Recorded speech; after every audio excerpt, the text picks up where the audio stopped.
Hey, it's Greg Milby, community storyteller for Kentucky's Heartland, and I am joined by a very dapper gentleman, retired General Jim Iacocca, President, CEO of the Knox Regional Development Alliance. You always make me look bad. I mean, you're always so well put together there, Jim. Well, Greg, I'm trying to be more like you, hence the beard. I do like that. I mean, I think that's a keeper. Are you thinking about keeping that, or is that just a COVID-19? I'm working at home It's deal. a COVID-19. I'm working at home, but I think my wife likes it, and so I may just keep it. There you go. Because all those years in the military, you weren't able to do that, so it's kind of. Did you ever try to grow a beard while you were in the service? No, and since I've retired a little over 2 years ago, I tried a couple times, and it would start to bother me, or I'd have to go see somebody out in the community. I said, "Hey, look, I can't go out like this. I got to shave." But now the fact that I guess I don't feel the same sense of obligation when I'm meeting somebody virtually to be clean shaven. So I let it go. And then all of a sudden, hey, I had this beard. It's whiter than I thought it would be. I'm a bit grayer than I'd like to admit, but it's That's experience. opportunity to do it. And we'll see if I keep it or not. Yeah, I like it. It's shaped up nicely. I can't tell everybody that when I do interviews with people and they're like, "How's my beard look?" I'm like, "It looks okay," because it's not shaped good. It just doesn't work for them. That works for you. So Well, thank you. good job. All right, so let's talk about some stuff going on with Fort Knox. Is the Fifth Corps or V Corps is it coming still to Fort Knox? That's a question we hear from people. So what's the deal with that? Yeah, so Fifth Corps is still coming to Fort Knox. They are still on the October 2020 timeline. So all that's still working. I think there might be some complications to arrival dates. I can't speak for the Army on this. When I did talk to the Army, they said, yep, Fifth Corps is still coming. We're still looking at October. So now what I'm extrapolating from my own experience is with the stop move that the Secretary of Defense has put in place till 30 June. June, July, and August were going to be big, heavy months to get the Fifth Corps folks here. And I still think those will be the target months, but with nobody moving, now there's a backlog in the moving system. And, will the moving companies be able to get all this thing on track? So I, I still think that they're going to have activities in October. In my opinion, I still think they're going to do the activation in October. I just don't know that they'll be at the strength they wanted to be in October. But that's a lot of that's my opinion. But the bottom line from my last conversation with the Army, Fifth Corps still coming in October. All right. So what about cadet summer training? I know that with COVID and the colleges being remote for the spring semester, does that change any of the summer cadet training? So General Evans and I spoke a couple weeks ago about this, and first, I do want to say this, and I will tell you that I think General Evans and the other team members at Fort Knox, Colonel King, and the rest of the commanding generals have done a phenomenal job through this. Their transparency on the town halls, their communication with people from the community that reach out to them. I got to tell you that I think the leadership there at Fort Knox is first class right now, and I'm glad that those are the leaders in place as Fort Knox and the greater Fort Knox community goes through this. So I wanted to communicate that they have a great affinity for the community. They are sensitive to the impacts of cadet summer training, or if there is not a cadet summer training this summer, they are sensitive to the facts of what that does to the community. So with that, let me answer the question you asked me. On CST, they still don't know yet. It's not my place to speak for them, but I do know that they're working it with higher headquarters to come up with a plan that can they bring that many people into what is the single largest training exercise that the Army does every year? Can they bring that many people in and still do it safely and accomplish the training objectives? So the shorter answer is right now, no answer on CST yet. So it's just kind of in a holding pattern. But Okay. but but they are looking at it, and hopefully within a week or two, they'll have a decision. But General Evans on the COVID-19 Facebook town hall last night was very clear. When he knows, he'll let the community know. I agree with you with General Evans and his team. They have done a great job with that town hall meeting.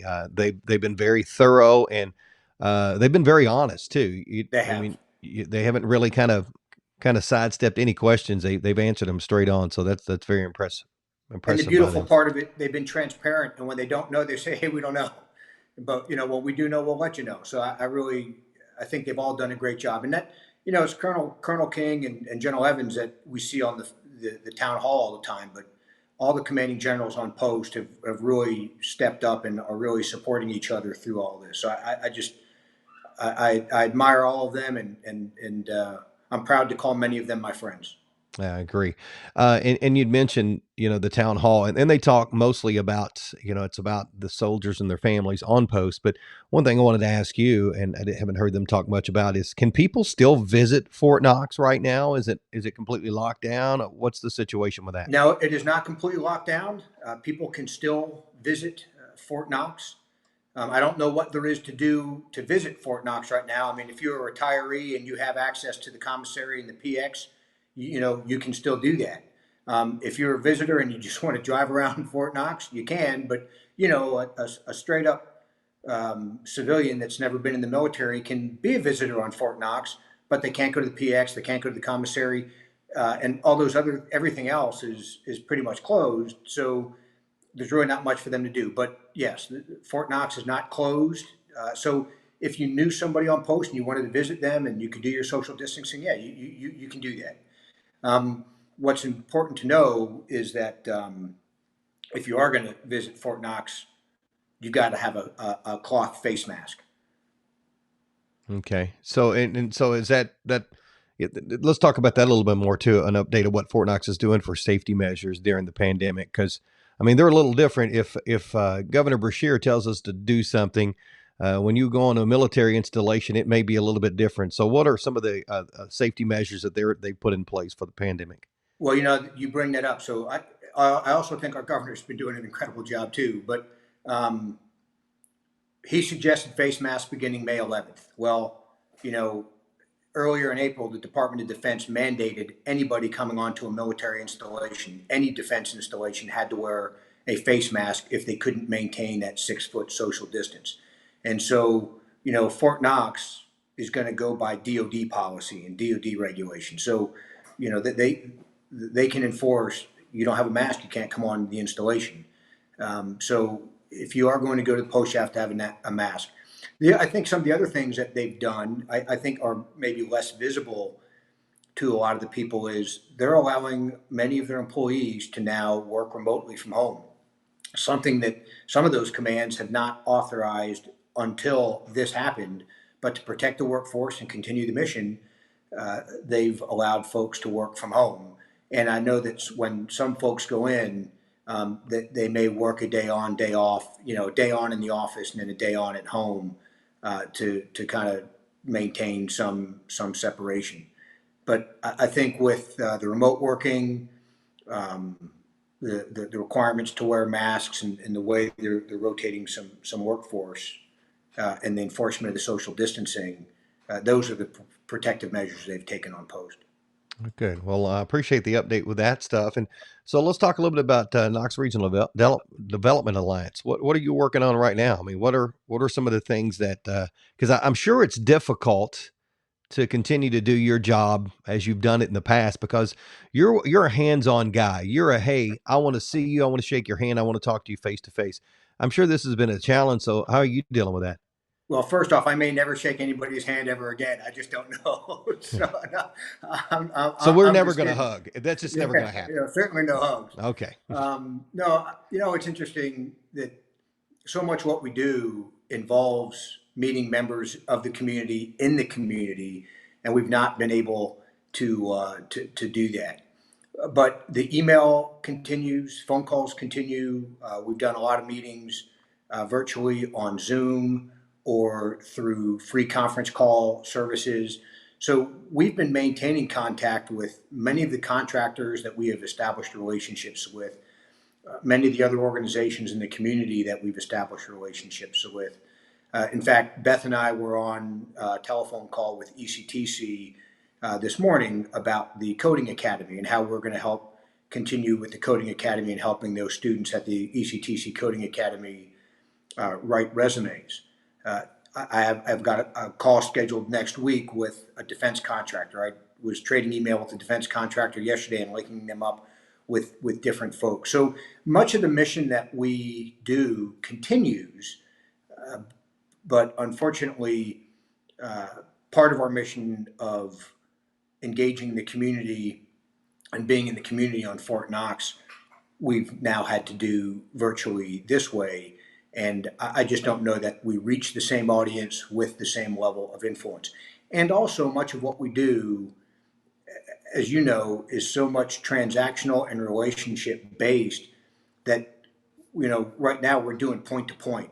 Mm-hmm. If you and I were talking at a chamber luncheon, it'd be you and me talking, but then we'd have somebody else join, and then we'd have oh, hey, I need to go talk to that person. So we'd be mixing those things up. The same thing at Fort Knox. You might go to a retirement ceremony, but then you end up talking with different leaders at Fort Knox to gather different information and find out different ways that the community can help, or how we can engage. And we miss those opportunities now when we do these point-to-point focused type meetings. But I think as most folks recognize, when we get out the other side of this, whenever that is, and in my personal opinion, I think we'll have some sputters and fits and starts, but we'll get there. I think we'll all be stronger for it. It's one of those things that every generation has their challenge. And this is this generational challenge, and it's a tough one, but we'll get through it, and we'll be stronger on the other end. Well, we're blessed to have you in this community, and we appreciate all the work that you do to highlight Fort Knox and highlight this community. And thanks for you taking time today and highlighting that special beard you got today too. So appreciate it. So thanks, Greg. And I'm very grateful to this community, and I feel like I am the one that is honored and privileged to serve this community. And I hope to see all my friends down there in person soon. All right. He is retired General Jim Iacocca, President, CEO of the Knox Regional Development Alliance, just keeping us updated what's going on with Fort Knox. I'm Greg Milby, Community Storyteller, and this is Kentucky's Heartland.